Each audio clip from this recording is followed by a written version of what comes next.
THE JUNGLE by Upton Sinclair. Chapter 23.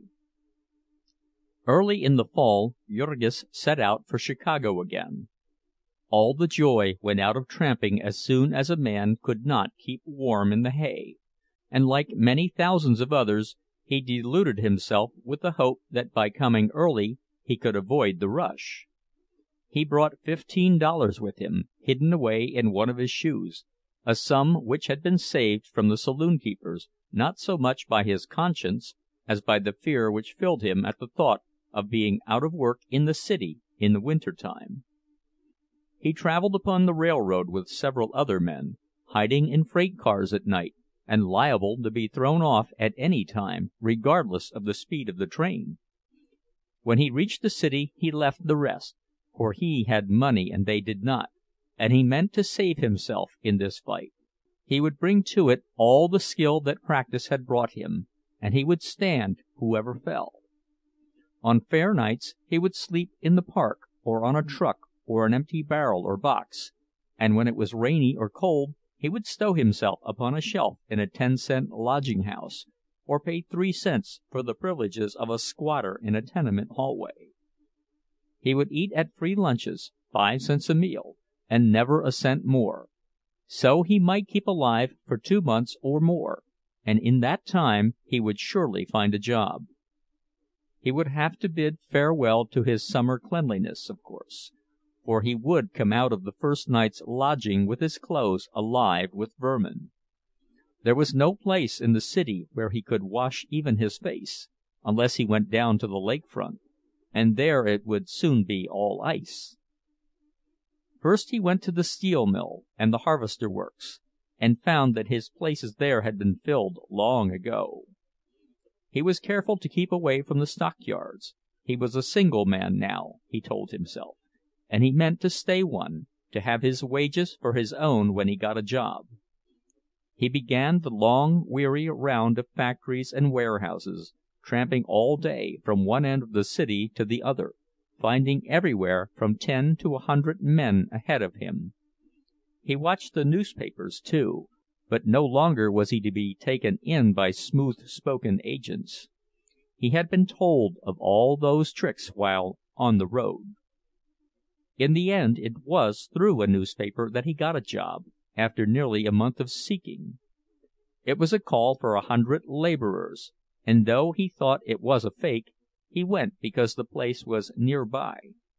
He found a line of men a block long, but as a wagon chanced to come out on an alley and break the line, he saw his chance and sprang to seize a place. Men threatened him and tried to throw him out, but he cursed and made a disturbance to attract a policeman, upon which they subsided, knowing that if the latter interfered it would be to fire them all. An hour or two later he entered a room and confronted a big Irishman behind a desk. "Ever worked in Chicago before?" the man inquired, and whether it was a good angel that put it into Jurgis' mind, or an intuition of his sharpened wits, he was moved to answer, "No, sir." "Where did you come from?" "Kansas City, sir." "Any references?" "No, sir. I'm just an unskilled man. I've got good arms." "I want men for hard work. It's all underground, digging tunnels for telephones. Maybe it won't suit you." "I'm willing, sir. Anything for me. What's the pay?" 15 cents an hour. "I'm willing, sir." "All right, go back there and give your name." So within half an hour he was at work, far underneath the streets of the city. The tunnel was a peculiar one for telephone wires. It was about 8 feet high, and with a level floor nearly as wide. It had innumerable branches, a perfect spider-web beneath the city. Jurgis walked over half a mile with his gang to the place where they were to work. Stranger yet, the tunnel was lighted by electricity, and upon it was laid a double-tracked, narrow-gauge railroad. But Jurgis was not there to ask questions, and he did not give the matter a thought. It was nearly a year afterward that he finally learned the meaning of this whole affair. The city council had passed a quiet an innocent little bill allowing a company to construct telephone conduits under the city streets; and upon the strength of this, a great corporation had proceeded to tunnel all Chicago, with a system of railway freight subways. In the city there was a combination of employers, representing hundreds of millions of capital, and formed for the purpose of crushing the labor unions. The chief union which troubled it was the Teamsters, and when these freight tunnels were completed, connecting all the big factories and stores with the railroad depots, they would have the Teamsters Union by the throat.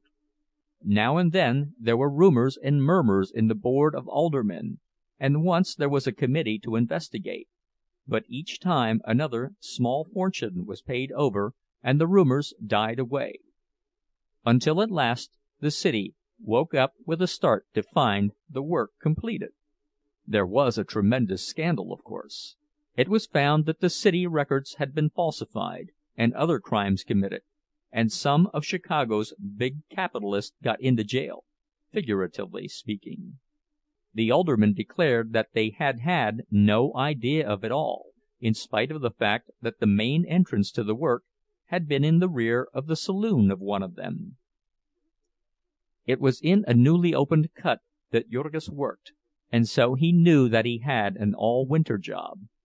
He was so rejoiced that he treated himself to a spree that night, and with the balance of his money he hired himself a place in a tenement room, where he slept upon a big homemade straw mattress, along with 4 other working men. This was $1 a week, and for 4 more he got his food in a boarding house near his work. This would leave him $4 extra each week, an unthinkable sum for him. At the outset he had to pay for his digging tools, and also to buy a pair of heavy boots, since his shoes were falling to pieces, and a flannel shirt, since the one he had worn all summer was in shreds. He spent a week meditating whether or not he should also buy an overcoat. There was one belonging to a Hebrew collar-button peddler, who had died in the room next to him, and which the landlady was holding for her rent. In the end, however, Jurgis decided to do without it, as he was to be underground by day and in bed at night. This was an unfortunate decision, however, for it drove him more quickly than ever into the saloons. From now on Jurgis worked from 7 o'clock until 5:30, with half an hour for dinner, which meant that he never saw the sunlight on weekdays. In the evenings there was no place for him to go except a bar-room, no place where there was light and warmth, where he could hear a little music or sit with a companion and talk. He had now no home to go to, he had no affection left in his life, only the pitiful mockery of it in the camaraderie of vice. On Sundays the churches were open, but where was there a church in which an ill-smelling workman, with vermin crawling upon his neck, could sit without seeing people edge away and look annoyed? He had, of course, his corner in a close though unheated room, with a window opening upon a blank wall 2 feet away, and also he had the bare streets, with the winter gales sweeping through them. Besides this, he had only the saloons, and of course he had to drink to stay in them. If he drank now and then, he was free to make himself at home, to gamble with dice or a pack of greasy cards, to play at a dingy pool table for money, or to look at a beer-stained pink sporting paper with pictures of murderers and half-naked women. It was for such pleasures as these that he spent his money, and such was his life during the 6 weeks and a half that he toiled for the merchants of Chicago, to enable them to break the grip of their Teamsters Union. In a work thus carried out, not much thought was given to the welfare of the laborers. On an average, the tunneling cost a life a day, and several manglings. It was seldom, however, that more than a dozen or 2 men heard of any one accident. The work was all done by the new boring machine, with as little blasting as possible. But there would be falling rocks and crushed supports and premature explosions, and in addition all the dangers of railroading.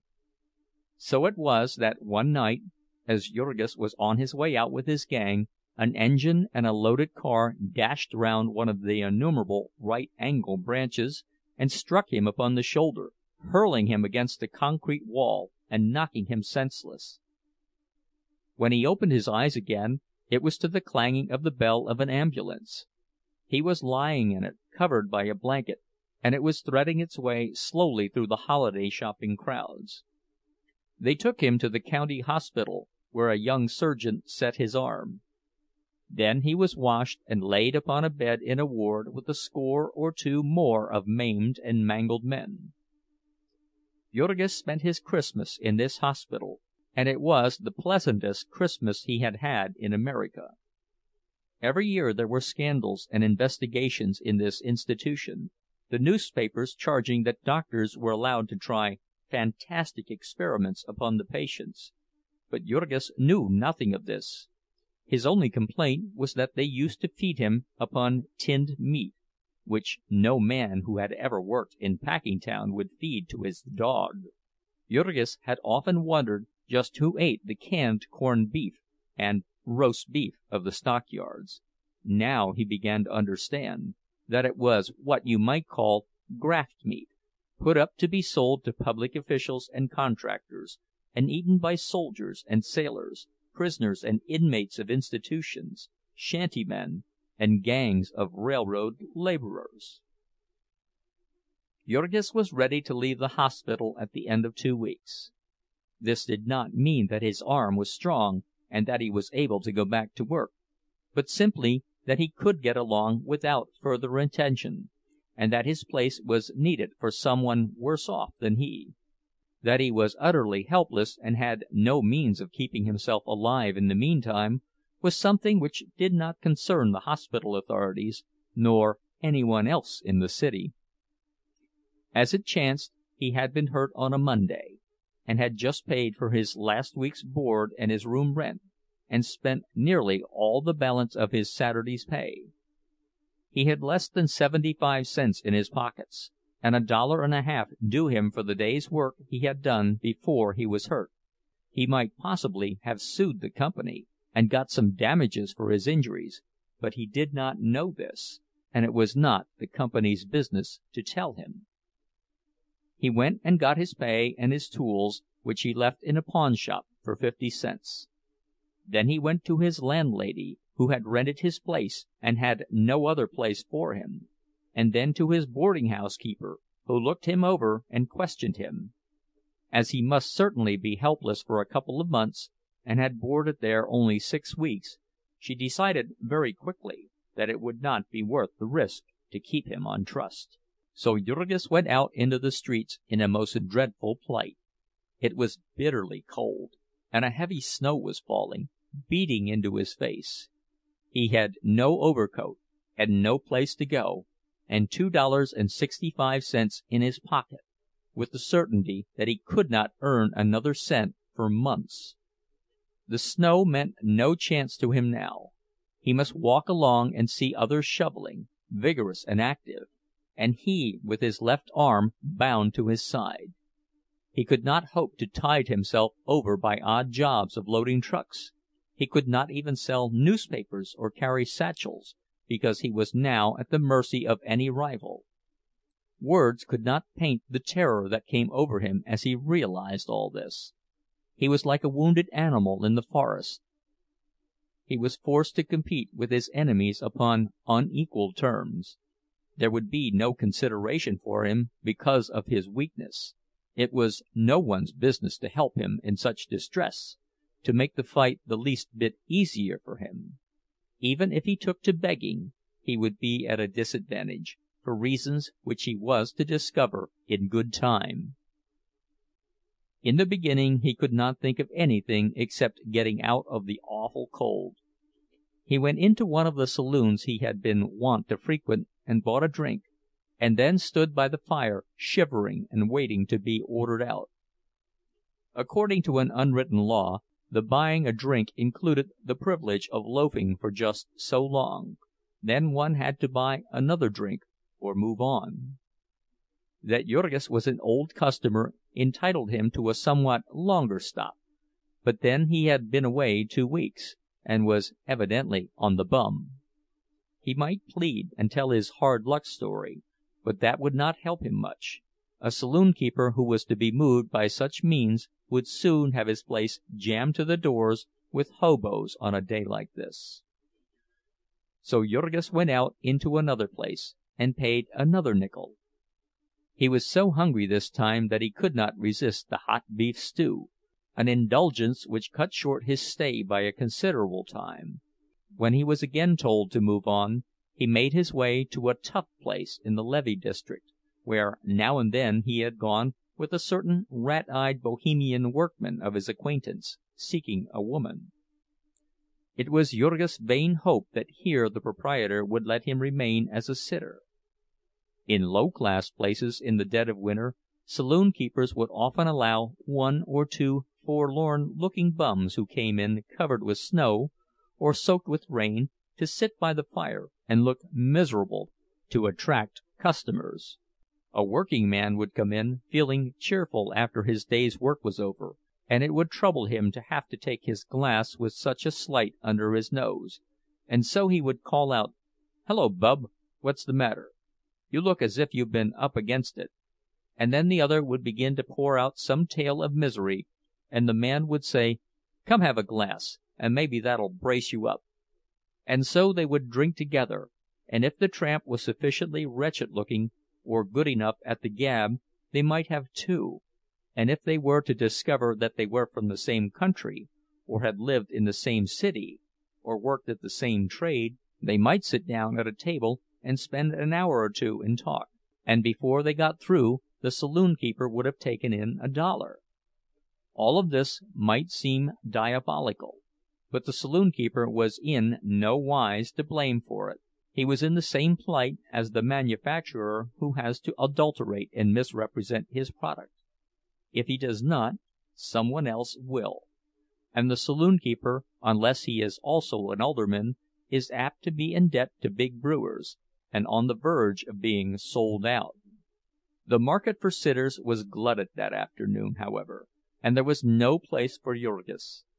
In all he had to spend 6 nickels in keeping a shelter over him that frightful day, and then it was just dark, and the station houses would not open until midnight.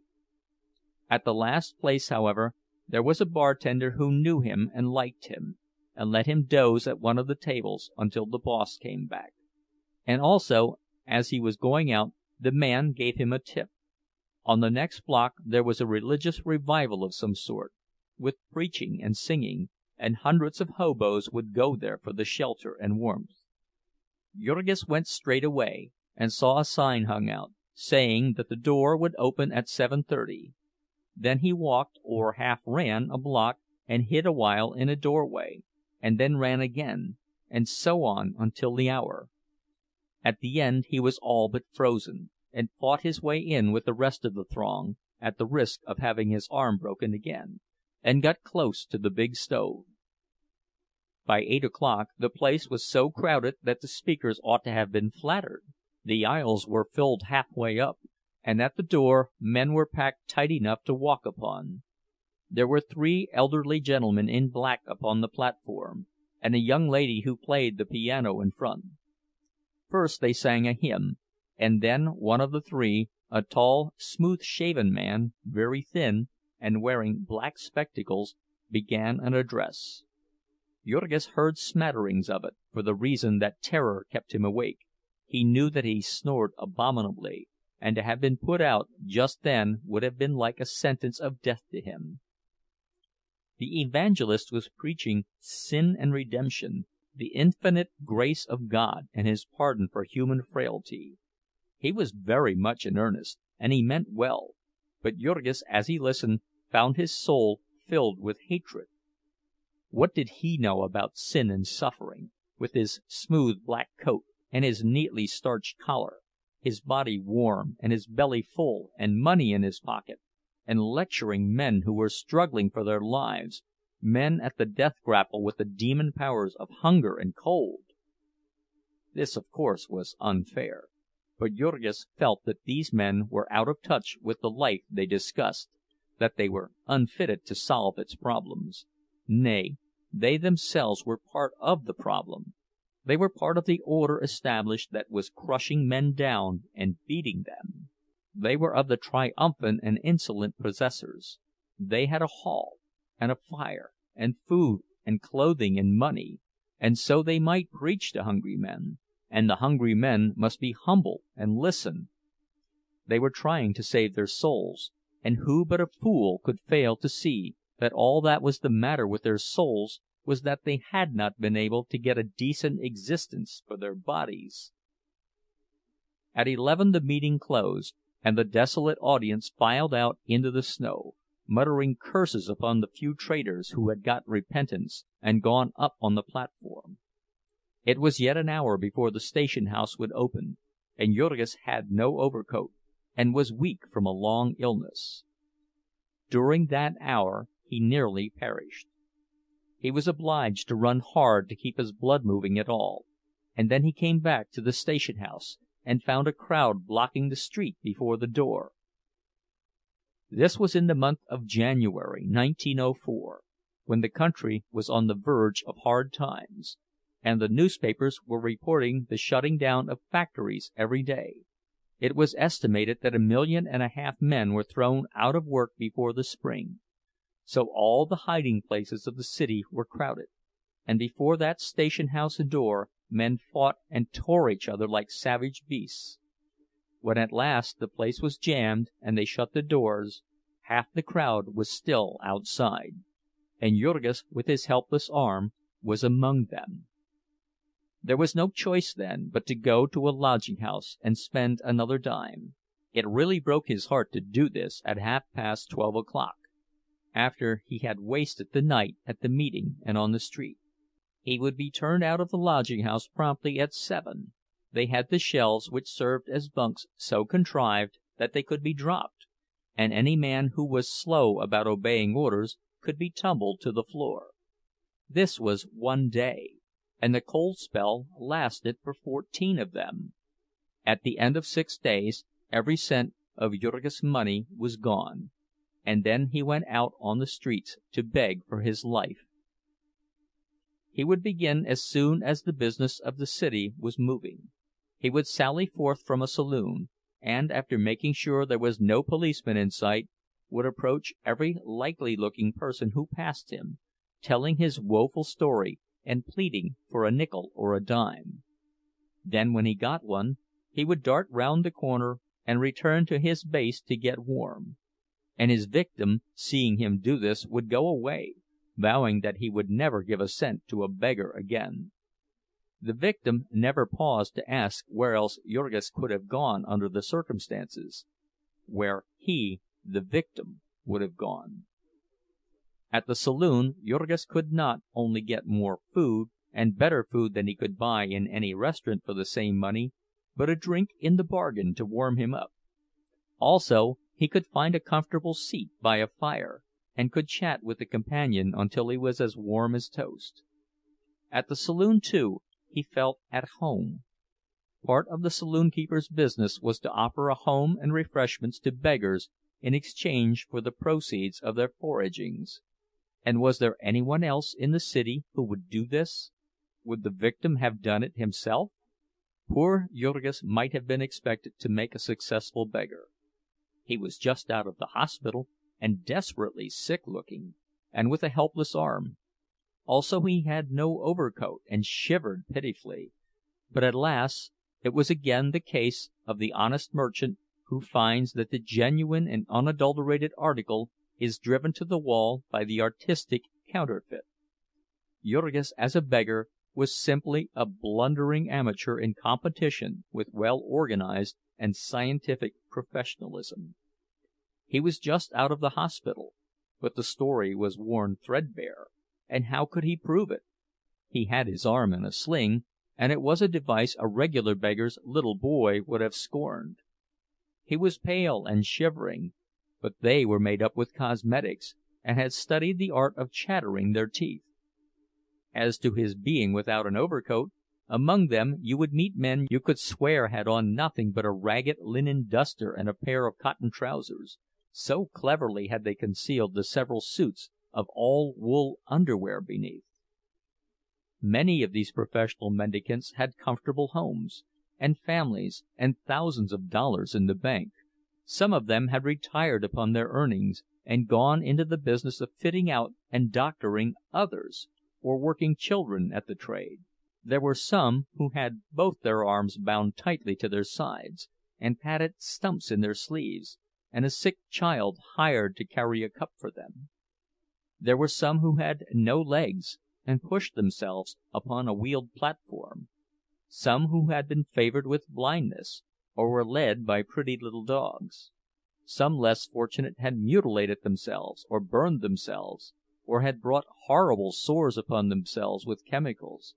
You might suddenly encounter upon the street a man holding out to you a finger rotting and discolored with gangrene, or one with livid scarlet wounds half escaped from their filthy bandages. These desperate ones were the dregs of the city's cesspools, wretches who hid at night in the rain-soaked cellars of old ramshackle tenements, in stale beer dives and opium joints, with abandoned women in the last stages of the harlot's progress, women who had been kept by Chinamen and turned away at last to die. Every day the police net would drag hundreds of them off the streets, and in the detention hospital you might see them, herded together in a miniature inferno, with hideous, beastly faces, bloated and leprous with disease, laughing, shouting, screaming in all stages of drunkenness, barking like dogs, gibbering like apes, raving and tearing themselves in delirium. End of chapter 23. The Jungle by Upton Sinclair. Chapter 24. In the face of all his handicaps, Jurgis was obliged to make the price of a lodging and of a drink every hour or two, under penalty of freezing to death. Day after day he roamed about in the Arctic cold, his soul filled full of bitterness and despair. He saw the world of civilization then more plainly than ever he had seen it before, a world in which nothing counted but brutal might, an order devised by those who possessed it for the subjugation of those who did not. He was one of the latter, and all outdoors, all life, was to him one colossal prison, which he paced like a pent-up tiger, trying one bar after another, and finding them all beyond his power. He had lost in the fierce battle of greed, and was so doomed to be exterminated, and all society was busy to see that he did not escape the sentence. Everywhere that he turned were prison bars, and hostile eyes following him: the well-fed, sleek policemen, from whose glances he shrank, and who seemed to grip their clubs more tightly when they saw him; the saloon-keepers, who never ceased to watch him while he was in their places, who were jealous of every moment he lingered after he had paid his money; the hurrying throngs upon the streets, who were deaf to his entreaties, oblivious of his very existence, and savage and contemptuous when he forced himself upon them. They had their own affairs, and there was no place for him among them. There was no place for him anywhere. Every direction he turned his gaze, this fact was forced upon him. Everything was built to express it to him. The residences, with their heavy walls and bolted doors, and basement windows barred with iron; the great warehouses filled with the products of the whole world, and guarded by iron shutters and heavy gates; the banks, with their unthinkable billions of wealth, all buried in safes and vaults of steel. And then one day there befell Jurgis the one adventure of his life. It was late at night, and he had failed to get the price of a lodging. Snow was falling, and he had been out so long that he was covered with it, and was chilled to the bone. He was working among the theater crowds, flitting here and there, taking large chances with the police, in his desperation half hoping to be arrested. When he saw a bluecoat start toward him, however, his heart failed him, and he dashed down a side street and fled a couple of blocks. When he stopped again, he saw a man coming toward him, and placed himself in his path. "Please, sir," he began in the usual formula, "will you give me the price of a lodging? I've had a broken arm, and I can't work, and I've not a cent in my pocket. I'm an honest working man, sir, and I never begged before. It's not my fault, sir." Jurgis usually went on until he was interrupted, but this man did not interrupt, and so at last he came to a breathless stop. The other had halted, and Jurgis suddenly noticed that he stood a little unsteadily. "What's that you say?" he queried suddenly, in a thick voice. Jurgis began again, speaking more slowly and distinctly. Before he was half through, the other put out his hand and rested it upon his shoulder. "Poor old chappie," he said. "Been up against it, eh?" Then he lurched toward Jurgis, and the hand upon his shoulder became an arm around his neck. "Up against it myself, old sport," he said. "She's a hard old world." They were close to a lamp-post, and Jurgis got a glimpse of the other. He was a young fellow, not much over 18, with a handsome, boyish face. He wore a silk hat and a rich, soft overcoat with a fur collar, and he smiled at Jurgis with benignant sympathy. "I'm hard up too, my goof friend," he said. "I've got cruel parents, or I'd set you up. What's the matter with her?" "I've been in the hospital." "Hospital!" exclaimed the young fellow, still smiling sweetly. "That's too bad. Same's my Aunt Polly. Hic! My Aunt Polly's in the hospital, too. Old Auntie's been having twins. What's the matter with you?" "I've got a broken arm," Jurgis began. "So," said the other sympathetically. "That ain't so bad. You get over that. I wish somebody'd break my arm, old chappie. Damn if I don't. Then they'd treat me better. Hic! Hold me up, old sport. What's it you want me do?" "I'm hungry, sir," said Jurgis. "Hungry? Why don't you have some supper?" "I've got no money, sir." "No money? Ho, ho! Let's be chums, old boy. Just like me. No money either. Almost busted. Why don't you go home then, same's me?" "I haven't any home," said Jurgis. "No home? Stranger in the city, eh? Good God, that's bad. Better come home wiz me. Yes, by Harry, that's the trick. You'll come home and have some supper, wiz me." "Awful lonesome. Nobody home. Governor gone abroad. Bubby's on honeymoon. Polly having twins. Every damn soul gone away. Nuff to drive a feller to drink, I say. Only old Ham standing by, passing plates. Damn if I can eat like that. No, sir. The club for me every time, my boy, I say. But then they won't let me sleep there. Guv'ner's orders, by Harry. Home every night, sir. Ever hear anything like that? Every morning, do? I asked him. No, sir. Every night, and no allowance at all, sir. That's my governor, nice as nails, by Harry. Told old Ham to watch me, too. Servants spying on me. What's yer think that, my friend? A nice, quiet, good-hearted young feller like me, and his daddy can't go to Europe, and leave him in peace. Ain't that a shame, sir? And I gotter go home every evening and miss all the fun, by Harry. That's what's the matter now. That's why I'm here. Had to come away and leave Kitty. Left her crying, too. What you think of that, old sport? Let me go, kitten, says I. I come early and often. I go where duty calls me. Farewell, farewell, my own true love. Farewell, fare we hell, my own true love. This last was a song, and the young gentleman's voice rose mournful and wailing, while he swung upon Jurgis' neck. The latter was glancing about nervously, lest someone should approach. They were still alone, however. "But I came all right, continued the youngster aggressively. I can have my own way when I want it, by Harry. Freddie Jones is a hard man to handle when he gets going. No, sir, says I. By thunder, and I don't need anybody coming home with me, either. What you take me for, hey? Think I'm drunk, don't you, hey? I know you, but I'm no more drunk than you are, kittens, says I to her. And then she says, 'That's true, Freddie dear.' She's a smart one, is Kitty. But I'm staying in the flat, and you're going out into the cold, cold night. Put it in a poem, lovely Kitty, says I. "No jokin', Freddie, my boy," says she. "Let me call a cab now, like a good dear. But I can call my own cabs, don't you fool yourself, and I know what I'm a-doin', you bet. Say, my friend, what you say? Will you come home and see me, and have some supper? Come 'long like a good feller, don't be haughty. You're up against it, same as me, and you can understand a feller. Your heart's in the right place, by Harry. Come 'long, old chappie, and we'll light up the house, and have some fizz, and we'll raise hell, we will. Whoop-la! So long's I'm inside the house I can do as I please.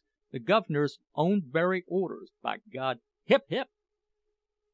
They had started down the street, arm in arm, the young man pushing Jurgis along, half dazed. Jurgis was trying to think what to do. He knew he could not pass any crowded place with his new acquaintance without attracting attention and being stopped. It was only because of the falling snow that people who passed here did not notice anything wrong. Suddenly, therefore, Jurgis stopped. "Is it very far?" he inquired.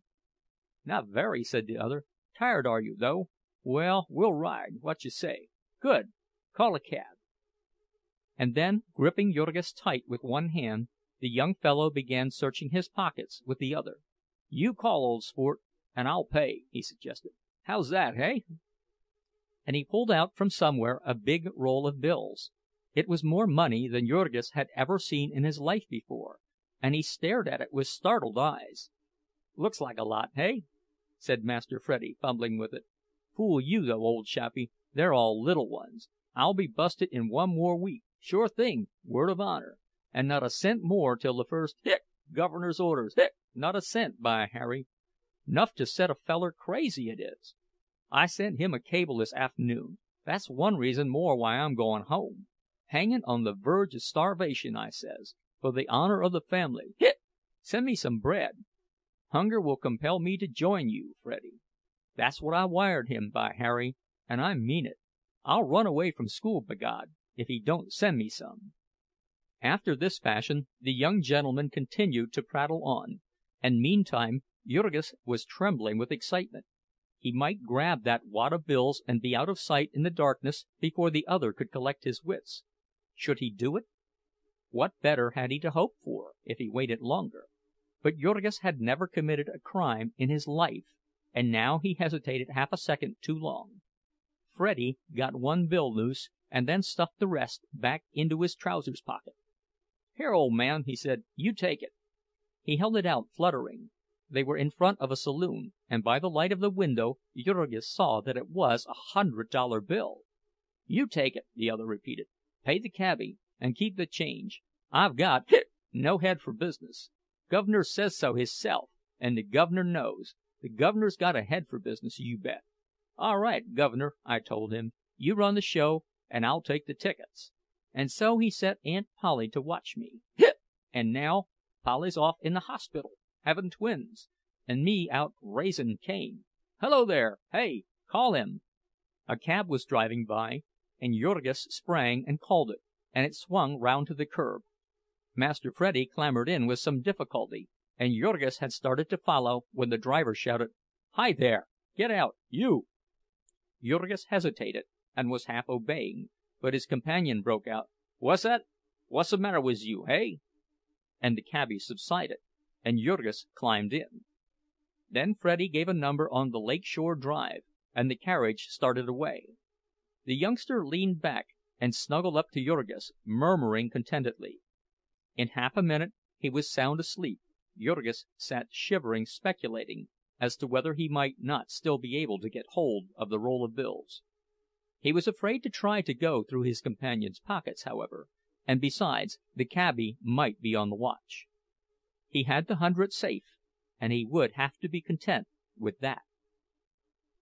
At the end of half an hour or so the cab stopped. They were out on the waterfront, and from the east a freezing gale was blowing off the ice-bound lake. "Here we are," called the cabbie, and Jurgis awakened his companion. Master Freddie sat up with a start. "Hello," he said. "Where are we? What's this? Who are you, eh? Oh, yes, sure enough. Most forgot you, old chappie. Home, are we? Let's see. Brrr, it's cold. Yes, come 'long. We're home. It ever so humble." Before them loomed an enormous granite pile, set far back from the street, and occupying a whole block. By the light of the driveway lamps Jurgis could see that it had towers and huge gables like a medieval castle. He thought that the young fellow must have made a mistake. It was inconceivable to him that any person could have a home like a hotel or the city hall. But he followed in silence, and they went up the long flight of steps, arm in arm. "There's a button here, old sport," said Master Freddie. "Hold my arm up while I find her. Steady now. Oh yes, here she is. Saved!" A bell rang, and in a few seconds the door was opened. A man in blue livery stood holding it and gazing before him, silent as a statue. They stood for a moment, blinking in the light. Then Jurgis felt his companion pulling, and he stepped in, and the blue automaton closed the door. Jurgis' heart was beating wildly. It was a bold thing for him to do. Into what strange, unearthly place he was venturing he had no idea. Aladdin entering his cave could not have been more excited. The place where he stood was dimly lighted, but he could see a vast hall with pillars fading into the darkness above, and a great staircase opening at the far end of it. The floor was of tessellated marble, smooth as glass, and from the walls strange shapes loomed out, woven into huge portieres in rich, harmonious colors, or gleaming from paintings, wonderful and mysterious, looking in the half-light purple and red and golden, like sunset glimmers in a shadowy forest. The man in livery had moved silently toward them. Master Freddie took off his hat and handed it to him, and then, letting go of Jurgis' arm, tried to get out of his overcoat. After 2 or 3 attempts he accomplished this, with the lackey's help, and meantime a second man had approached, a tall and portly personage, solemn as an executioner. He bore straight down upon Jurgis, who shrank away nervously. He seized him by the arm without a word, and started toward the door with him. Then suddenly came Master Freddie's voice. "Hamilton! My friend will remain with me." The man paused, and half released Jurgis.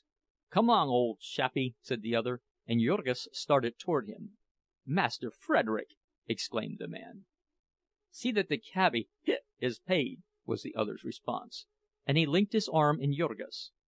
Jurgis was about to say, "I have the money for him," but he restrained himself.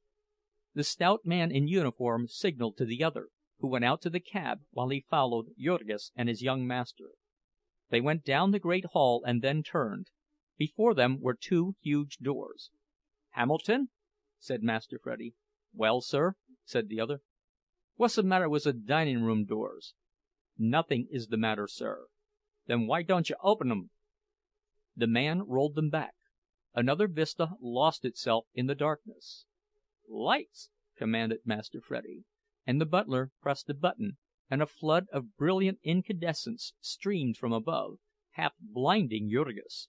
He stared, and little by little he made out the great apartment with a domed ceiling from which the light poured, and walls that were one enormous painting, nymphs and dryads dancing in a flower-strewn glade, Diana with her hounds and horses dashing headlong through a mountain streamlet, a group of maidens bathing in a forest pool, all life-size and so real that Jurgis thought that it was some work of enchantment, that he was in a dream palace. Then his eye passed to the long table in the center of the hall, a table black as ebony and gleaming with wrought silver and gold. In the center of it was a huge carven bowl, with the glistening gleam of ferns and the red and purple of rare orchids, glowing from a light hidden somewhere in their midst. "This is the dining room," observed Master Freddie. "How you like it, hey, old sport?" He always insisted on having an answer to his remarks, leaning over Jurgis and smiling into his face. Jurgis liked it. "Rummy old place to feed in all alone, though," was Freddie's comment. "Rummy's hell. What's you think, hey?" Then another idea occurred to him, and he went on without waiting. "Maybe you never saw anything like this 'fore, hey, old chappie?" "No," said Jurgis. "Come from country, maybe, hey?" "Yes," said Jurgis. "Aha! I thought so. Lots of folks from country never saw such a place. Governor brings 'em, free show, reg'lar circus. Go home tell folks about it. Old man Lona's place, Loan us the Packer Beef Trust man. Made it all out of hogs, too, damn old scoundrel. Now we see where our pennies go. Rebates and private car lines. Hit, by Harry! Bully place, though, worth seein'. Ever hear o' loan us the Packer, old chappie?" Jurgis had started involuntarily. The other, whose sharp eyes missed nothing, demanded, "What's the matter, hey? Heard of him?" And Jurgis managed to stammer out, "I have worked for him in the yards." "What?" cried Master Freddie with a yell. "You? In the yards? Ho, ho! Why, say, that's good. Shake hands on it, old man, by Harry. Governor ought to be here. Glad to see you. Great friends with the men, Governor. Labor and capital, community of interests, and all of that. Hit! Funny things happen in this world, don't they, old man? Hamilton, let me introduce you. Friend, the family. Old friend, the Governor's. Works in the yards. Come to spend the night with me, Hamilton. Have a hot time. Me friend, Mr. What's your name, old chappie? Tell us your name." "Rudkus, Jurgis Rudkus. My friend, Mr. Rednose Hamilton. Shake hands." The stately butler bowed his head, but made not a sound, and suddenly Master Freddie pointed an eager finger at him. "I know what's the matter with you, Hamilton. Lay you $1 I know. You think I'm drunk, hey now?" And the butler again bowed his head. "Yes, sir," he said. At which Master Freddie hung tightly upon Jurgis' neck and went into a fit of laughter. "Hamilton, you damn old scoundrel," he roared, "I'll charge you for impudence, you see if I don't! Ho, ho, ho! I'm drunk! Ho, ho!" The two waited until his fit had spent itself, to see what new whim would seize him. "What you want to do?" he queried suddenly. "Want to see the place, old chappie? Want to play the governor? Show you round? State parlors. Louis Quinze. Louis Seize. Chairs cost 3,000 apiece. Tea room Marie Antoinette. Picture of shepherds dancing. Ruysdael.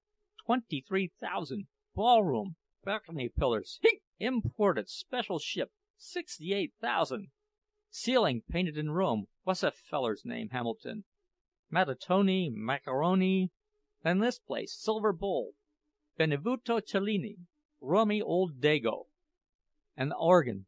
$30,000, sir. Start her up, Hamilton. Let Mr. Rednose hear it. No, never mind. Clean forgot. Says he's hungry, Hamilton. Let's have some supper. Only, don't let's have it here. Come up to my place, old sport. Nice and cozy. This way. Steady now, don't slip on the floor. Hamilton, we'll have a whole spread, and some fizz. Don't leave out the fizz, by Harry. We'll have some of the 1830 Madeira. Hear me, sir?" "Yes, sir," said the butler. "But, Master Frederick, your father left orders." And Master Frederick drew himself up to a stately height. "My father's orders were left to me, and not to you," he said. Then, clasping Jurgis tightly by the neck, he staggered out of the room. On the way another idea occurred to him, and he asked, "Any cable message for me, Hamilton?" "No, sir," said the butler. "Guv'ner must be travelin'. And how's the twins, Hamilton?" "They are doing well, sir." "Good," said Master Freddie, and added fervently, "God bless 'em, the little lambs." They went up the great staircase, one step at a time.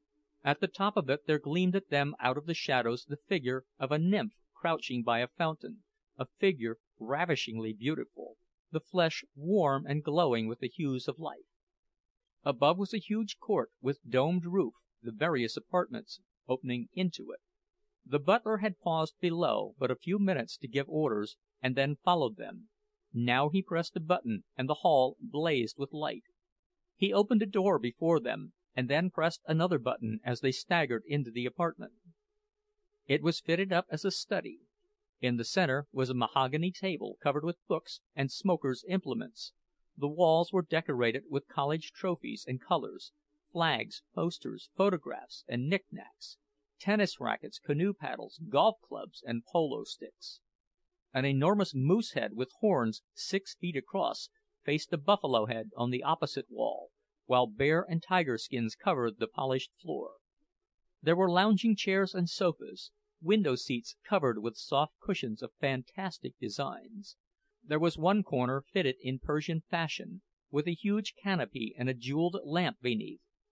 Beyond, a door opened upon a bedroom, and beyond that was a swimming pool of the purest marble, that had cost about $40,000. Master Freddie stood for a moment or two, gazing about him.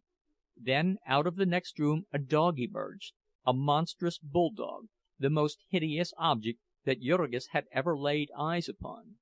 He yawned, opening a mouth like a dragon's, and he came toward the young man, wagging his tail. "Hello, Dewey!" cried his master. "Been having a snooze, old boy? Well, well, hello there, what's the matter?" The dog was snarling at Jurgis. "Why, Dewey, this is my friend, Mr. Rednose, old friend the guv'nor's. Mr. Rednose, Admiral Dewey. Shake hands. Hic! Ain't he a daisy, though? Blue ribbon at the New York show. 8,500 at a clip. How's that, hey?" The speaker sank into one of the big armchairs, and Admiral Dewey crouched beneath it. He did not snarl again, but he never took his eyes off Jurgis. He was perfectly sober, was the Admiral. The butler had closed the door, and he stood by it, watching Jurgis every second. Now there came footsteps outside, and as he opened the door a man in livery entered, carrying a folding table, and behind him 2 men with covered trays. They stood like statues while the first spread the table and set out the contents of the trays upon it. There were cold pâtés and thin slices of meat, tiny bread and butter sandwiches with the crust cut off, a bowl of sliced peaches and cream in January, little fancy cakes, pink and green and yellow and white, and half a dozen ice-cold bottles of wine. "That's the stuff for you!" cried Master Freddie exultantly, as he spied them. "Come on, old chappie, move up!" And he seated himself at the table. The waiter pulled a cork, and he took the bottle and poured 3 glasses of its contents in succession down his throat. Then he gave a long drawn-out sigh, and cried again to Jurgis to seat himself. The butler held the chair at the opposite side of the table, and Jurgis thought it was to keep him out of it, but finally he understood that it was the other's intention to put it under him, and so he sat down, cautiously and mistrustingly.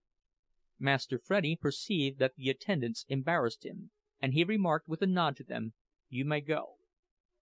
They went, all save the butler. "You may go too, Hamilton," he said.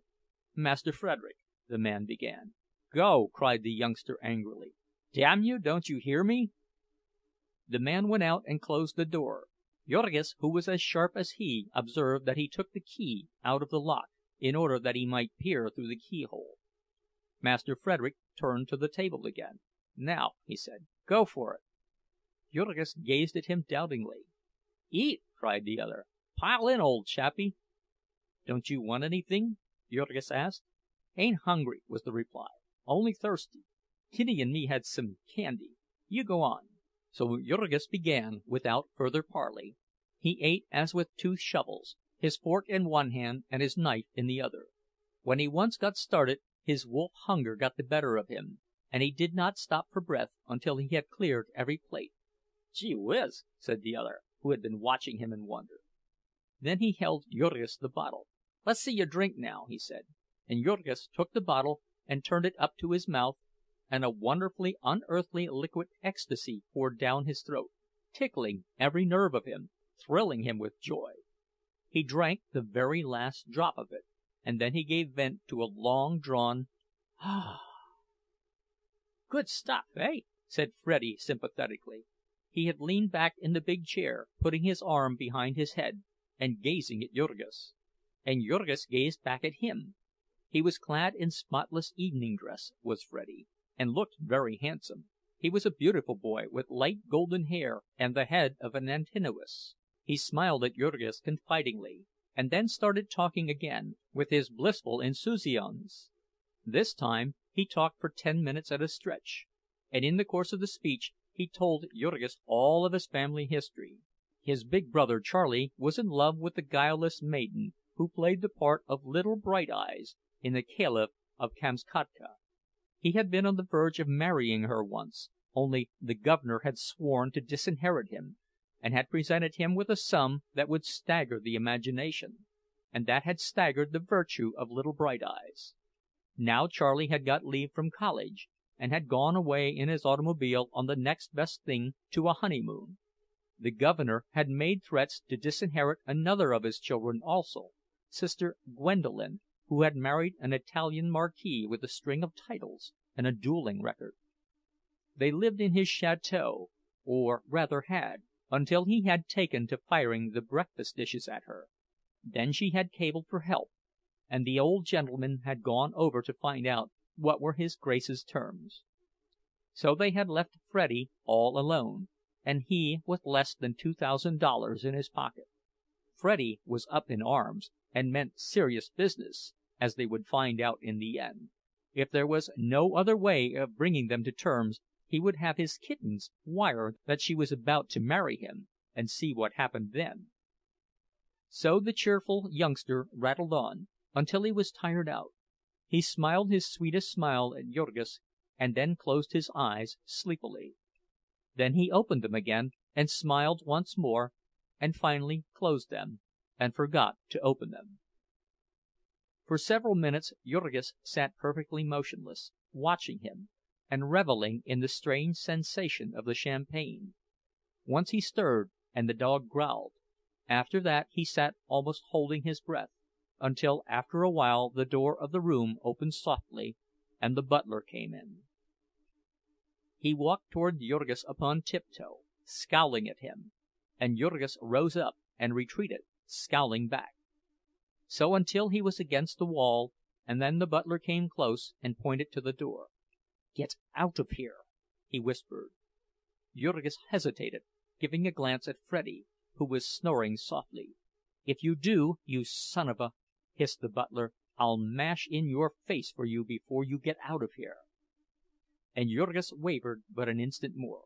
He saw Admiral Dewey coming up behind the man, and growling softly to back up his threats. Then he surrendered, and started toward the door. They went out without a sound, and down the great echoing staircase, and through the dark hall. At the front door he paused, and the butler strode close to him. "Hold up your hands!" he snarled. Jurgis took a step back, clenching his one-well fist. "What for?" he cried, and then, understanding that the fellow proposed to search him, he answered, "I'll see you in hell first." "Do you want to go to jail?" demanded the butler menacingly. "I'll have the police." "Have 'em!" roared Jurgis with fierce passion. "But you won't put your hands on me till you do. I haven't touched anything in your damned house, and I'll not have you touch me." So the butler, who was terrified lest his young master should waken, stepped suddenly to the door and opened it. "Get out of here," he said. And then, as Jurgis passed through the opening, he gave him a ferocious kick that sent him down the great stone steps at a run, and landed him sprawling in the snow at the bottom. End of chapter 24. The Jungle by Upton Sinclair. Chapter 25. Jurgis got up, wild with rage, but the door was shut, and the great castle was dark and impregnable. Then the icy teeth of the blast bit into him, and he turned and went away at a run. When he stopped again, it was because he was coming to frequented streets, and did not wish to attract attention. In spite of that last humiliation, his heart was thumping fast with triumph. He had come out ahead on that deal. He put his hand into his trousers pocket every now and then, to make sure that the precious $100 bill was still there. Yet he was in a plight, a curious and even dreadful plight, when he came to realize it. He had not a single cent but that one bill, and he had to find some shelter that night he had to change it. Jurgis spent half an hour walking and debating the problem. There was no one he could go to for help. He had to manage it all alone. To get it changed in a lodging-house would be to take his life in his hands. He would almost certainly be robbed, and perhaps murdered before morning. He might go to some hotel or railroad depot and ask to have it changed, but what would they think, seeing a bum like him with $100?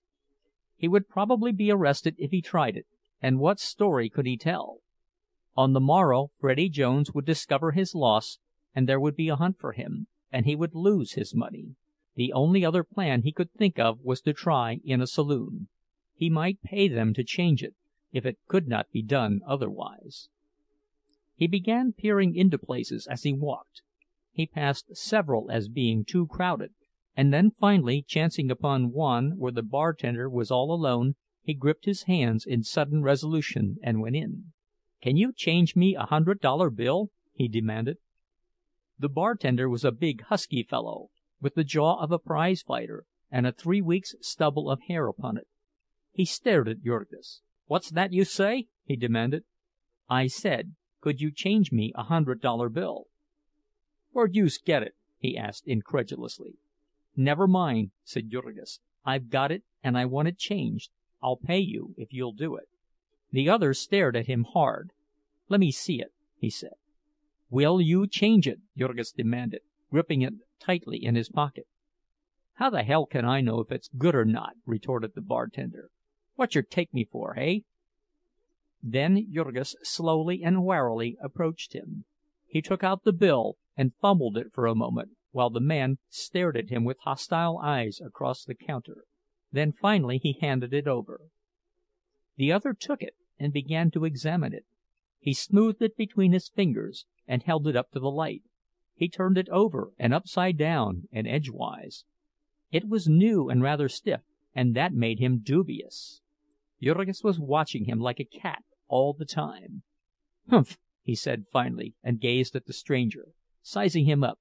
A ragged, ill-smelling tramp, with no overcoat and one arm in a sling, and $100 bill. "Want to buy anything?" he demanded.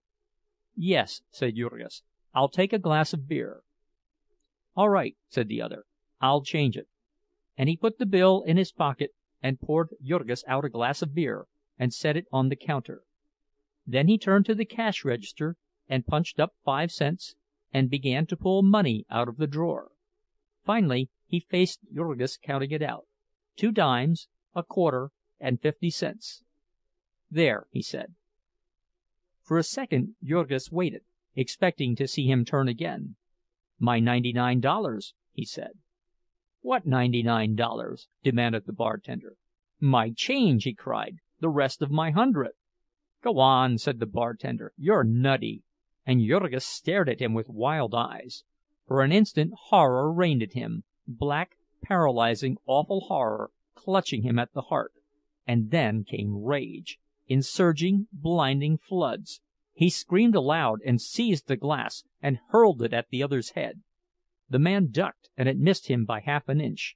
He rose again and faced Jurgis, who was vaulting over the bar with his one well arm, and dealt him a smashing blow in the face, hurling him backward upon the floor. Then, as Jurgis scrambled to his feet again and started round the counter after him, he shouted at the top of his voice, "Help! Help!" Jurgis seized a bottle off the counter as he ran, and as the bartender made a leap, he hurled the missile at him with all his force. It just grazed his head and shivered into 1,000 pieces against the post of the door. Then Jurgis started back, rushing at the man again in the middle of the room. This time, in his blind frenzy, he came without a bottle, and that was all the bartender wanted. He met him halfway and floored him with a sledgehammer drive between the eyes. An instant later the screen doors flew open, and 2 men rushed in, just as Jurgis was getting to his feet again, foaming at the mouth with rage and trying to tear his broken arm out of its bandages. "Look out!" shouted the bartender. "He's got a knife!" Then, seeing that the 2 were disposed to join the fray, he made another rush at Jurgis and knocked aside his feeble defense, and sent him tumbling again, and the 3 flung themselves upon him, rolling and kicking about the place. A second later a policeman dashed in, and the bartender yelled once more, "Look out for his knife!" Jurgis had fought himself half to his knees, when the policeman made a leap at him and cracked him across the face with his club. Though the blow staggered him, the wild beast frenzy still blazed in him, and he got to his feet, lunging into the air. Then again the club descended, full upon his head, and he dropped like a log to the floor. The policeman crouched over him, clutching his stick, waiting for him to try to rise again, and meantime the bartender got up and put his hand to his head. "Christ!" he said. "I thought I was done for that time. Did he cut me?" "Don't see anything, Jake," said the policeman. "What's the matter with him?" "Just crazy drunk," said the other. "A lame duck, too, but he most got me under the bar. Youse had better call the wagon, Billy." "No," said the officer. "He's got no more fight in him, I guess, and he's only got a block to go." He twisted his hand in Jurgis' collar and jerked at him. "Get up here, you!" he commanded. But Jurgis did not move, and the bartender went behind the bar, and after stowing the $100 bill away in a safe hiding place, came and poured a glass of water over Jurgis. Then, as the latter began to moan feebly, the policeman got him to his feet and dragged him out of the place. The station house was just around the corner, and so in a few minutes Jurgis was in a cell. He spent half the night lying unconscious, and the balance moaning in torment, with a blinding headache and a racking thirst. Now and then he cried aloud for a drink of water, but there was no one to hear him. There were others in that same station house with split heads and a fever. There were hundreds of them in the great city, and tens of thousands of them in the great land, and there was no one to hear any of them. In the morning Jurgis was given a cup of water and a piece of bread, and then hustled into a patrol wagon and driven to the nearest police court. He sat in the pen with a score of others until his turn came. The bartender, who proved to be a well-known bruiser, was called to the stand. He took the oath and told his story. The prisoner had come into his saloon after midnight, fighting drunk, and had ordered a glass of beer, and tendered a $1 bill in payment. He had been given 95 cents change, and had demanded $99 more, and before the plaintiff could even answer, had hurled the glass at him, and then attacked him with a bottle of bitters, and nearly wrecked the place. Then the prisoner was sworn, a forlorn object, haggard and unshorn, with an arm done up in a filthy bandage, a cheek and head cut, and bloody, and one eye purplish-black and entirely closed. "What have you to say for yourself?" queried the magistrate. "Your Honor," said Jurgis, "I went into his place and asked the man if he could change me a $100 bill, and he said he would if I bought a drink. I gave him the bill, and then he wouldn't give me the change." The magistrate was staring at him in perplexity. "You gave him a $100 bill?" he exclaimed. "Yes, your Honor," said Jurgis. "Where did you get it?" "A man gave it to me, your Honor." "A man? What man, and what for?" "A young man I met upon the street, your Honor. I had been begging." There was a titter in the courtroom. The officer who was holding Jurgis put up his hand to hide a smile, and the magistrate smiled without trying to hide it. "It's true, your Honor!" cried Jurgis passionately. "You had been drinking as well as begging last night, had you not?" inquired the magistrate. "No, your Honor," protested Jurgis. "You had not had anything to drink?" "Why, yes, your Honor, I had—" "What did you have?" "I had a bottle of something. I don't know what it was. Something that burned." There was again a laugh round the courtroom, stopping suddenly as the magistrate looked up and frowned. "Have you ever been arrested before?" he asked abruptly. The question took Jurgis aback. I, he stammered. "Tell me the truth now," commanded the other, sternly. "Yes, your Honor," said Jurgis. "How often?" "Only once, your Honor." "What for?" "For knocking down my boss, your Honor. I was working in the stockyards, and he—" "I see," said his Honor. "I guess that will do. You ought to stop drinking if you can't control yourself. 10 days and costs. Next case?" Jurgis gave vent to a cry of dismay, cut off suddenly by the policeman, who seized him by the collar. He was jerked out of the way, into a room with the convicted prisoners, where he sat and wept like a child in his impotent rage. It seemed monstrous to him that policemen and judges should esteem his word as nothing in comparison with the bartender's. Poor Jurgis could not know that the owner of the saloon paid $5 each week to the policeman alone for Sunday privileges and general favors, nor that the pugilist bartender was one of the most trusted henchmen of the Democratic leader of the district, and had helped only a few months before to hustle out a record-breaking vote as a testimonial to the magistrate, who had been made the target of odious kid-gloved reformers. Jurgis was driven out to the bridewell for the second time. In his tumbling around he had hurt his arm again, and so could not work, but had to be attended by the physician.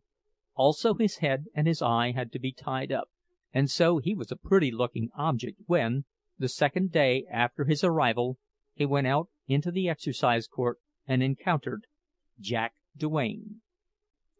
The young fellow was so glad to see Jurgis that he almost hugged him. "By God, if it isn't the Stinker!" he cried. "And what is it? Have you been through a sausage machine?"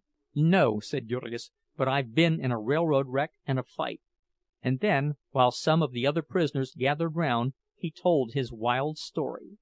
Most of them were incredulous, but Duane knew that Jurgis could never have made up such a yarn as that. "Hard luck, old man," he said when they were alone, "but maybe it's taught you a lesson." "I've learned some things since I saw you last," said Jurgis mournfully. Then he explained how he had spent the last summer, hoboing it, as the phrase was. "And you?" he asked finally. "Have you been here ever since?" "Lord, no," said the other. "I only came in the day before yesterday. It's the second time they've sent me up on a trumped-up charge. I've had hard luck, and can't pay them what they want. Why don't you quit Chicago with me, Jurgis?" "I've no place to go," said Jurgis sadly. "Neither have I," replied the other, laughing lightly. "But we'll wait till we get out and see." In the Bridewell Jurgis met few who had been there the last time, but he met scores of others, old and young, of exactly the same sort. It was like breakers upon a beach. There was new water, but the wave looked just the same. He strolled about and talked with them, and the biggest of them told tales of their prowess, while those who were weaker, or younger and inexperienced, gathered round and listened in admiring silence.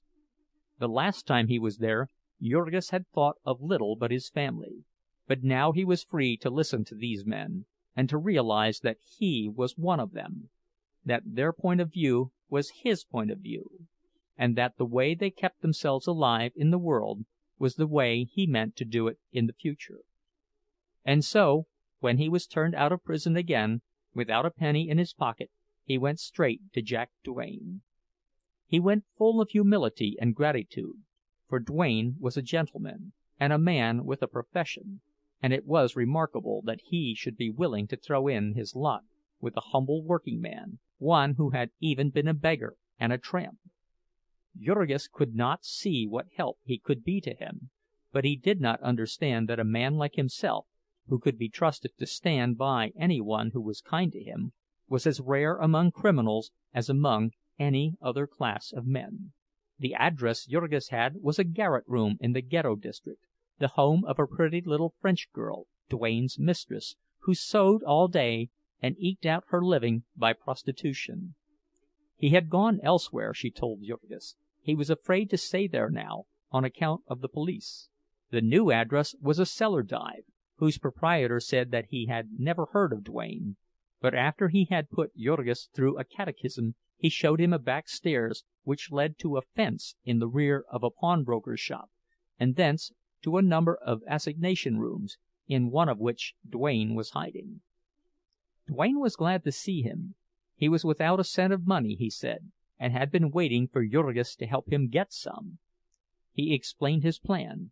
In fact, he spent the day in laying bare to his friend the criminal world of the city, and in showing him how he might earn himself a living in it.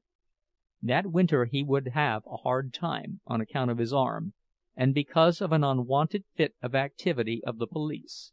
But so long as he was unknown to them, he would be safe if he were careful.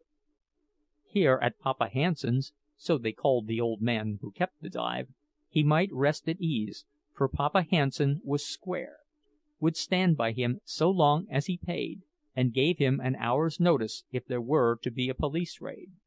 Also, Rosensteg, the pawnbroker, would buy anything he had for a third of its value, and guarantee to keep it hidden for a year.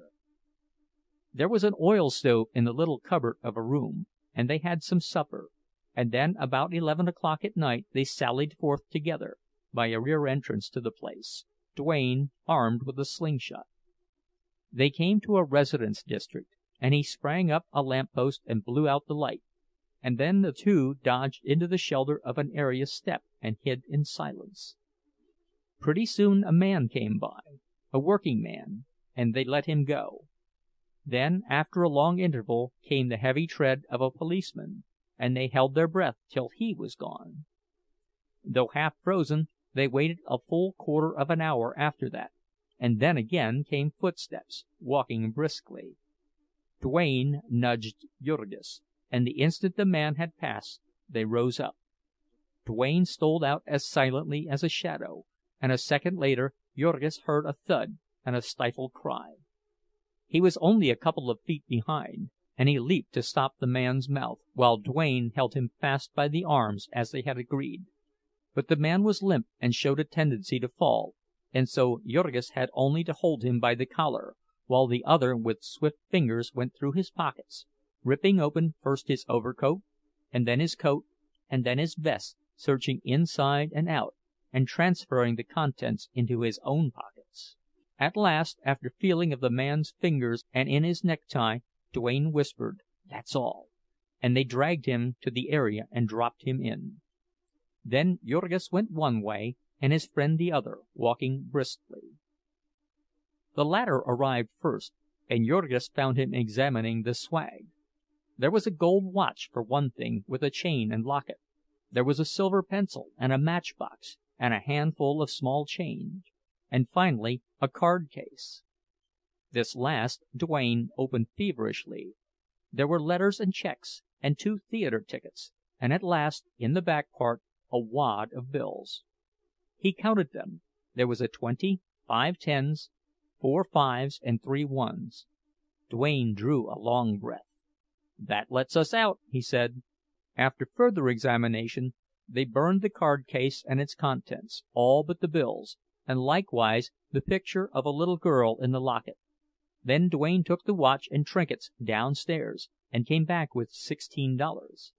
"The old scoundrel said the case was filled," he said.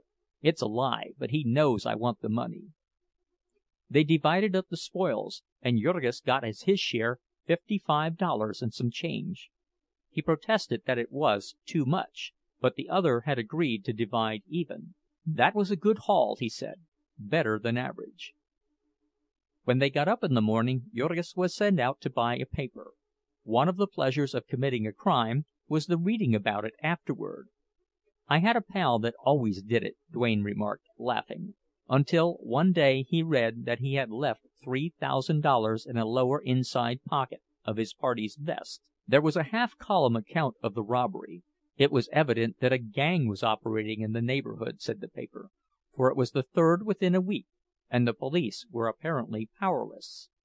The victim was an insurance agent, and he had lost $110 that did not belong to him. He had chanced to have his name marked on his shirt, otherwise he would not have been identified yet. His assailant had hit him too hard, and he was suffering from concussion of the brain, and also he had been half frozen when found, and would lose 3 fingers on his right hand. The enterprising newspaper reporter had taken all this information to his family, and told how they had received it. Since it was Jurgis' first experience, these details naturally caused him some worriment, but the other laughed coolly. It was the way of the game, and there was no helping it. Before long, Jurgis would think no more of it than they did in the yards of knocking out a bullock. "It's a case of us or the other fellow, and I say the other fellow every time," he observed. "Still," said Jurgis reflectively, "he never did us any harm." "He was doing it to somebody as hard as he could, you can be sure of that," said his friend.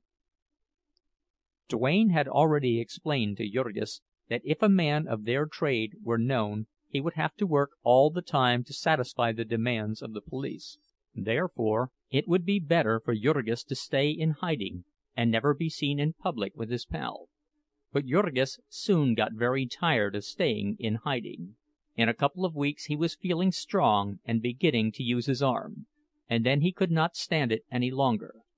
Duane, who had done a job of some sort by himself, and made a truce with the powers, brought over Marie, his little French girl, to share with him.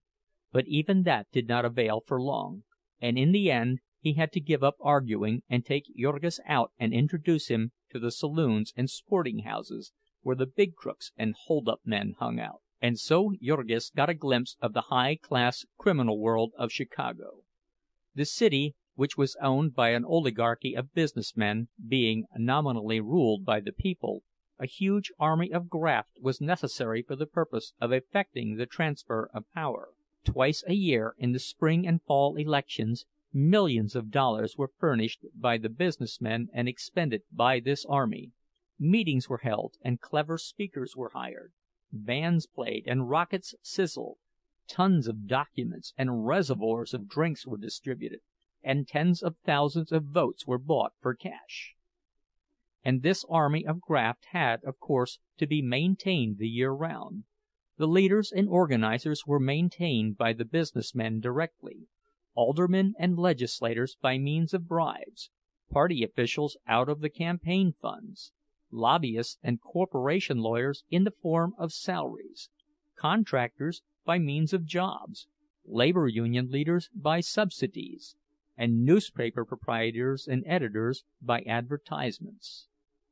The rank and file, however, were either foisted upon the city or else lived off the population directly.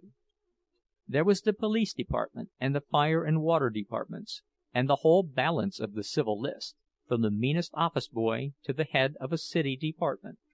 And for the horde who could find no room in these, there was the world of vice and crime. There was license to seduce, to swindle and plunder and prey. The law forbade Sunday drinking, and this had delivered the saloon keepers into the hands of the police, and made an alliance between them necessary. The law forbade prostitution, and this had brought the madames into the combination. It was the same with the gambling house keeper and the pool-room man, and the same with any other man or woman who had a means of getting graft, and was willing to pay over a share of it. The green goods man and the highwayman, the pickpocket and the sneak thief, and the receiver of stolen goods, the seller of adulterated milk, of stale fruit and diseased meat, the proprietor of unsanitary tenements, the fake doctor and the usurer, the beggar and the push-cart man, the prize-fighter and the professional slugger, the racetrack tout, the procurer, the white slave agent and the expert seducer of young girls. All of these agencies of corruption were banded together, and leagued in blood brotherhood with the politician and the police. More often than not, they were one and the same person. The police captain would own the brothel he pretended to raid. The politician would open his headquarters in his saloon. Hinky Dink, or Bathhouse John, or others of that ilk, were proprietors of the most notorious dives in Chicago, and also the gray wolves of the city council, who gave away the streets of the city to the businessmen, and those who patronized their places were the gamblers and prize-fighters who set the law at defiance, and the burglars and hold-up men who kept the whole city in terror. On election day, all these powers of vice and crime were one power. They could tell within 1% what the vote of their district would be, and they could change it at an hour's notice. A month ago Jurgis had all but perished of starvation upon the streets, and now suddenly, as by the gift of a magic key, he had entered into a world where money and all the good things of life came freely. He was introduced by his friend to an Irishman named Buck Halloran, who was a political worker and on the inside of things. This man talked with Jurgis for a while, and then told him that he had a little plan by which a man who looked like a working man might make some easy money. But it was a private affair, and had to be kept quiet. Jurgis expressed himself as agreeable, and the other took him that afternoon—it was Saturday—to a place where city laborers were being paid off. The paymaster sat in a little booth, with a pile of envelopes before him, and 2 policemen standing by. Jurgis went according to directions and gave the name of Michael O'Flaherty, and received an envelope, which he took around the corner and delivered to Halloran, who was waiting for him in a saloon. Then he went again and gave the name of Johann Schmidt, and a third time and gave the name of Sergej Remiditsky. Halloran had quite a list of imaginary working men, and Jurgis got an envelope for each one. For this work he received $5, and was told that he might have it every week, so long as he kept quiet. As Jurgis was excellent at keeping quiet, he soon won the trust of Buck Halloran, and was introduced to others as a man who could be depended upon. This acquaintance was useful to him in another way, also. Before long Jurgis made his discovery of the meaning of pull, and just why his boss, Connor, and also the pugilist bartender, had been able to send him to jail. One night there was given a ball, the benefit of One-Eyed Larry, a lame man who played the violin in one of the big high-class houses of prostitution on Clark Street, and was a wag and a popular character on the levee. This ball was held in a big dance hall, and was one of the occasions when the city's power of debauchery gave themselves up to madness. Jurgis attended and got half insane with drink, and began quarreling over a girl. His arm was pretty strong by then, and he set to work to clean out the place, and ended in a cell in the police station. The police station being crowded to the doors and stinking with bums, Jurgis did not relish staying there to sleep off his liquor, and sent for Halloran, who called up the district leader, and had Jurgis bailed out by telephone at 4 o'clock in the morning. When he was arraigned that same morning, the district leader had already seen the clerk of the court, and explained that Jurgis Rudkus was a decent fellow, who had been indiscreet, and so Jurgis was fined $10, and the fine was suspended, which meant he did not have to pay for it, and never would have to pay it, unless somebody chose to bring it up against him in the future. Among the people Jurgis lived with now, money was valued according to an entirely different standard from that of the people of Packingtown. Yet, strange as it may seem, he did a great deal less drinking than he had as a working-man. He had not the same provocations of exhaustion and hopelessness. He had now something to work for, to struggle for. He soon found that if he kept his wits about him, he would come upon new opportunities, and being naturally an active man, he not only kept sober himself, but helped to steady his friend, who was a great deal fonder of both wine and women than he. One thing led to another. In the saloon where Jurgis met Buck Halloran, he was sitting late one night with Duane, when a country customer, a buyer for an out-of-town merchant, came in, a little more than half piped. There was no one else in the place but the bartender, and as the man went out again, Jurgis and Duane followed him. He went round the corner, and in a dark place made by a combination of the elevated railroad and an unrented building, Jurgis leaped forward and shoved a revolver under his nose, while Duane, with his hat pulled over his eyes, went through the man's pockets with lightning fingers. They got his watch and his wad, and were round the corner again and into the saloon before he could shout more than once. The bartender, to whom they had tipped the wink, had the cellar door open for them, and they vanished, making their way by a secret entrance to a brothel next door. From the roof of this there was access to 3 similar places beyond.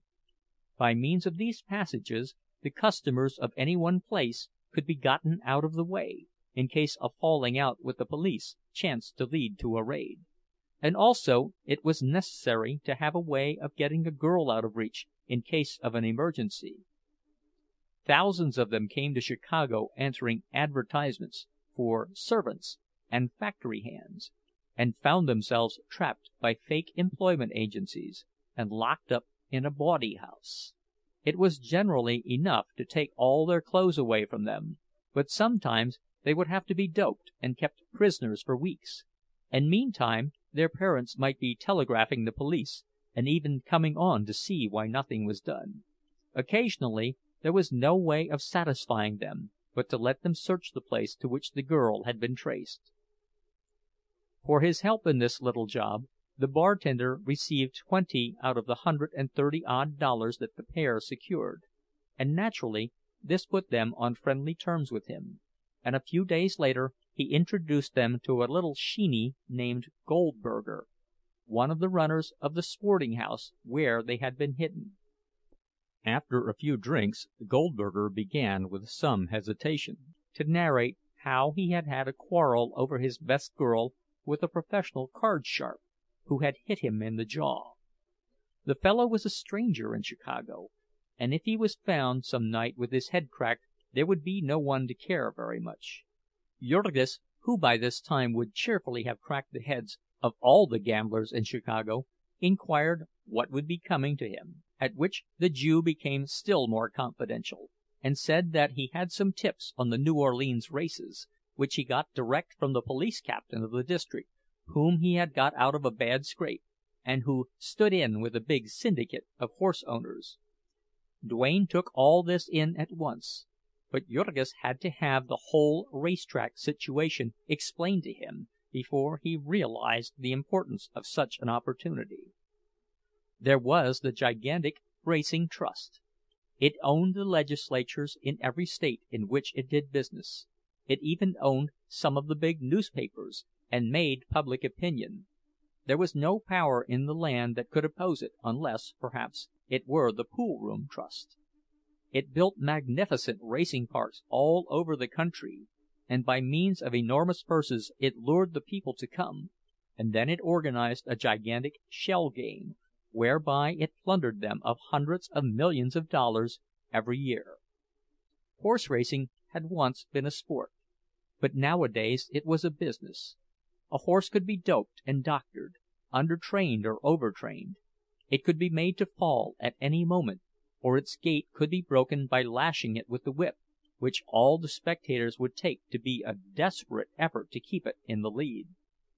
There were scores of such tricks, and sometimes it was the owners who played them and made fortunes. Sometimes it was the jockeys and trainers. Sometimes it was outsiders who bribed them. But most of the time it was the chiefs of the trust. Now, for instance, they were having winter racing in New Orleans, and a syndicate was laying out each day's program in advance, and its agents in all the northern cities were milking the pool rooms. The word came by long-distance telephone in a cipher code, just a little while before each race, and any man who could get the secret had as good as a fortune. If Jurgis did not believe it, he could try it, said the little Jew. Let them meet at a certain house on the morrow and make a test. Jurgis was willing, and so was Duane, and so they went to one of the high-class pool rooms where brokers and merchants gambled, with society women in a private room, and they put up $10 each upon a horse called Black Beldam, a 6-to-1 shot, and won. For a secret like that they would have done a good many sluggings, but the next day Goldberger informed them that the offending gambler had got wind of what was coming to him, and had skipped the town. There were ups and downs at the business, but there was always a living, inside of a jail, if not out of it. Early in April the city's elections were due, and that meant prosperity for all the powers of graft. Jurgis, hanging round in dives and gambling houses and brothels, met with the heelers of both parties, and from their conversation he came to understand all the ins and outs of the game, and to hear of a number of ways in which he could make himself useful about election time. Buck Halloran was a Democrat, and so Jurgis became a Democrat also, but he was not a bitter one. The Republicans were good fellows too, and were to have a pile of money in this next campaign. At the last election the Republicans had paid $4 a vote to the Democrats $3, and Buck Halloran sat one night playing cards with Jurgis and another man, who told how Halloran had been charged with the job voting a bunch of 37 newly landed Italians, and how he, the narrator, had met the Republican worker who was after the very same gang, and how the three had effected a bargain whereby the Italians were to vote half and half for a glass of beer apiece, while the balance of the fund went to the conspirators. Not long after this, Jurgis, wearying of the risks and vicissitudes of miscellaneous crime, was moved to give up the career for that of a politician. Just at this time there was a tremendous uproar being raised concerning the alliance between the criminals and the police. For the criminal graft was one in which the business men had no direct part. It was what is called a sideline, carried by the police. Wide open gambling and debauchery made the city pleasing to trade, but burglaries and hold-ups did not. One night it chanced that while Jack Duane was drilling a safe in a clothing store, he was caught red-handed by the night watchman, and turned over to a policeman, who chanced to know him well, and who took the responsibility of letting him make his escape. Such a howl from the newspapers followed this that Duane was slated for sacrifice, and barely got out of town in time. And just at that juncture it happened that Jurgis was introduced to a man named Harper, whom he recognized as the night watchman at Brown's, who had been instrumental in making him an American citizen the first year of his arrival at the yards. The other was interested in the coincidence, but did not remember Jurgis. He had handled too many green ones in his time, he said. He sat in a dance hall with Jurgis and Halloran until 1 or 2 in the morning, exchanging experiences. He had a long story to tell of his quarrel with the superintendent of his department, and how he was now a plain working man, and a good union man as well. It was not until some months afterward that Jurgis understood that the quarrel with the superintendent had been prearranged, and that Harper was in reality drawing a salary of $20 a week from the packers for an inside report of his union's secret proceedings. The yards were seething with agitation just then, said the man, speaking as a unionist. The people of Packingtown had borne about all that they would bear, and it looked as if a strike might begin any week. After this talk the man made inquiries concerning Jurgis, and a couple of days later he came to him with an interesting proposition. He was not absolutely certain, he said, but he thought that he could get him a regular salary if he would come to Packingtown and do as he was told, and keep his mouth shut. Harper, Bush Harper he was called, was a right-hand man of Mike Scully, the Democratic boss of the stockyards. And in the coming election there was a peculiar situation. There had come to Scully a proposition to nominate a certain rich brewer who lived upon a swell boulevard that skirted the district, and who coveted the big badge and the honorable of an alderman. The brewer was a Jew and had no brains, but he was harmless, and would put up a rare campaign fund. Scully had accepted the offer, and then gone to the Republicans with a proposition. He was not sure that he could manage the Sheeny, and he did not mean to take any chances with his district. Let the Republicans nominate a certain obscure but amiable friend of Scully's, who was now setting tenpins in the cellar of an Ashland Avenue saloon, and he, Scully, would elect him with the Sheeny's money, and the Republicans might have the glory, which was more than they would get otherwise. In return for this, the Republicans would agree to put up no candidate the following year, when Scully himself came up for re-election as the other alderman from the ward. To this the Republicans had assented at once. But the hell of it was, so Harper explained, that the Republicans were all of them fools. A man had to be a fool to be a Republican in the stockyards where Scully was king. And they didn't know how to work, and of course it would not do for the Democratic workers, the noble redskins of the War Whoop League, to support the Republican openly. The difficulty would have been so great except for another fact. There had been a curious development in stockyards politics in the last year or two, a new party having leaped into being. They were the Socialists, and it was a devil of a mess, said Bush Harper. The one image which the word Socialist brought to Jurgis was a poor little Tamoszius Kuszleika, who had called himself one, and would go out with a couple of other men and a soapbox, and shout himself hoarse on a street corner Saturday nights. Tamoszius had tried to explain to Jurgis what it was all about, but Jurgis, who was not of an imaginative turn, had never quite got it straight. At present he was content with his companion's explanation that the Socialists were the enemies of American institutions, could not be bought, and would not combine or make any sort of a dicker.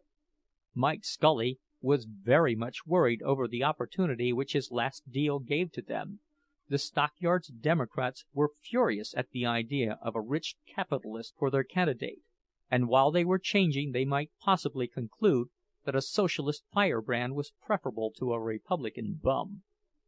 And so right here was a chance for Jurgis to make himself a place in the world, explained Bush Harper. He had been a union man, and he was known in the yards as a working man. He must have hundreds of acquaintances, and as he had never talked politics with them, he might come out as a Republican now without exciting the least suspicion. There were barrels of money for the use of those who could deliver the goods, and Jurgis might count upon Mike Scully, who had never yet gone back on a friend.